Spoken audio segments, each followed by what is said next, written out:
இருக்கிறவராக இருக்கிறவர் மெனியவருமாக இயேசுவின் நாமத்தில் உங்கள் யாவருக்கும் என் அன்பின் வாழ்த்துக்கள். 2018 முதல் 2026 இந்த 8 வருடமும் தேவன் இந்த டெய்லி டைரக்ஷன் மினிஸ்ட்ரீஸை நேர்த்தியாய் நடத்தி வந்ததற்காக நான் தேவனுக்கு நன்றி செலுத்துகிறேன். தன் காலத்தில் தன் கனியை தருவோம். சங்கீதம் 1:3 அவன் நீர்க்கால்களின் ஓரமாய் நடப்பட்டு தன் காலத்தில் தன் கனியை தந்து இலையுதிராதிருக்கிற மரத்தை போலிருப்பான். அவன் செய்வதெல்லாம் வாய்க்கும். ஆபிரகாம் தன் சொந்த தேசத்தையும் இனத்தையும் தன் தகப்பனுடைய வீட்டையும் விட்டு புறப்பட்டு போகும்படி கர்த்தர் சொன்னபோது எங்கே போகிறோம் என்று தெரியாமலேயே கர்த்தருடைய வார்த்தைக்கு கீழ்ப்படிந்து புறப்பட்டான்.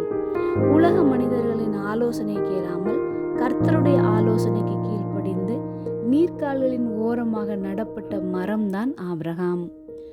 ஆபிரகாம் வாழ்ந்தது கானான் தேசத்தில். ஆனால் அவர் அங்கே ஒரு பரதேசியாக கூடாரங்களில்தான் தங்கியிருந்தார்.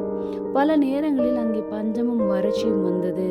சூழ்நிலைகள் கடினமாக இருந்த போதிலும் ஆபிரகாம் கர்த்தருடைய பலிபீடங்களை கட்டி கர்த்தருடைய பிரசனம் என்னும் நீர்க்கால்களின் ஓரமாகவே தன் விசுவாசத்தை விடாமல் வைத்திருந்தார்.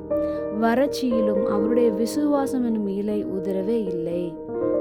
கர்த்தர் ஆபிரகாமுக்கு 75 வயதாக இருக்கும்போது உன்னை பெரிய ஜாதியாக்குவேன் என்று வாக்குத்தத்த வார்த்தையை கொடுத்தார். ஆனால் உடனே கிடைக்கவில்லை. 10 ஆண்டுகள் கழிந்தது, 20 ஆண்டுகள் கழிந்தது. ஆபிரகாமுக்கு வயது 99 ஆனது. மனித முறைமையின்படி இனி பிள்ளை பிறக்க வாய்ப்பே இல்லை. மரம் பட்டு போகும் நிலை. ஆபிரகாமின் சரீரமும் சாரால் கர்ப்பம் செத்த நிலையில் இருந்தது. ஆனால் தன் காலத்தில், அதாவது தேவன் குறித்த சரியான பருவ காலம் வந்தபோது, ஆபிரகாமுக்கு 100 வயதான போது வாக்குத்தத்தம் பண்ணப்பட்ட ஈசாக் என்னும் அற்புத கனி பிறந்தது. இது மனித பலத்தினால் அல்ல, தேவன் குறித்த காலத்தில் விசுவாசத்தால் உண்டானது. இன்று நம் வாழ்க்கையிலும் தேவனுடைய வாக்குத்தத்தங்கள் நிறைவேற தாமதமாவது போல தோன்றலாம். சூழ்நிலைகள் நமக்கு எதிராக மாறலாம். ஆனால் ஆபிரகாமை போல நாம் சோர்ந்து போகாமல் கர்த்தரை நம்பி நீர்க்கால்களின் ஓரம் நின்றால் நம்முடைய காலத்தில் நாமும் கனி தரும் வாழ்வை வாழ்வோம். ஜெபம்.